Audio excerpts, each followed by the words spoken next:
Hey guys, thanks for coming back and joining us here at Salty Ginger Talk. Glad to have you back. So, in today's episode, we're going to give you some tips and tricks on how to tell when someone is lying. So, thought I'd start off with a few statistics on lying, and these came from the book Captivate, written by Vanessa Van Edwards. And so, I thought these were some interesting statistics around lying. And this is research studies, data backed. These are factual. These are data based, not I think. I always try. I think we talk about that a lot on the channel. We try to be fact based. We try to be logical in our approach here, and there's some interesting statistics around lies. And so, before we get into how to spot them, let's talk a little bit about some statistics around them. 54% of lies can accurately be spotted. That means 46% cannot. So, not always easy to spot a lie, I guess, is the takeaway there. Found this interesting. Extroverts tend to lie more than introverts. The average American lies 4 times per day. And only 53% of people can discern whether or not someone is lying. So that's like half of us aren't very good at telling when people are lying to us.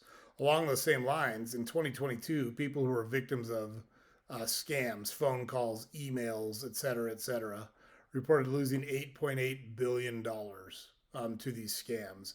And it's interesting. I heard a woman she was like an investigative reporter that got scammed out of $50,000.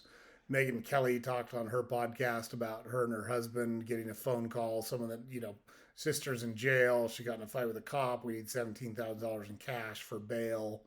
And they were going down that road. They didn't wind up doing it. They figured it out before it was too late. But really smart people sometimes get their emotions involved and they get caught off guard and they don't ask the right questions and think through things and they just can't tell when people are lying. So we're going to go through right now just the top 10 signs that someone is lying. So, and we pulled these out of a few different books. The Captivate book, Spy the Lie, is another great book. I read that book. And naturally, I'm pretty good at telling when someone is lying. My wife is a freaking master at it. She is outstanding. I always jokingly say she's the least trusting person on the face of the earth. My wife is. Now, that works okay for me because I'm the most painfully straightforward person on the face of the earth, and I don't lie much, if at all, these days. But that's why one of the reasons our relationship works. I'm open book. Like what you see is what you get. So here are 10 signs that change in speech patterns. They change the pitch of their voice goes up or down, a change in mannerisms, a change in the way they're speaking. That is a telltale sign. And I think the way you want to think about these is if you see 3 or 4 of these things in rapid succession, you probably got a problem on your hands. You probably got someone that's telling you a lie. So any one of these things isn't a silver bullet like, aha, I caught you. But if you see 3 or 4 of these things, you're probably dealing with someone that's lying to you at that point.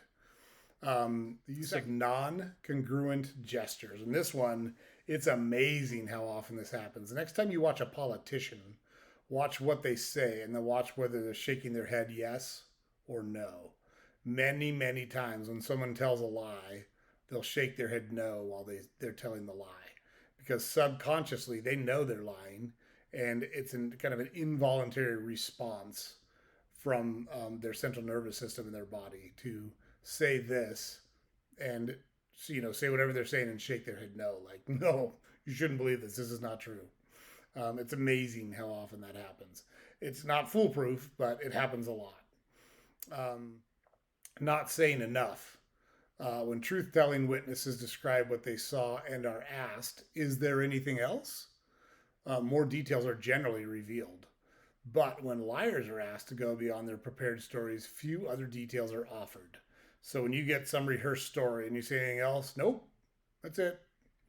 That should make you a little leery. That should make your antenna prick up, and you should think about what you're dealing with there.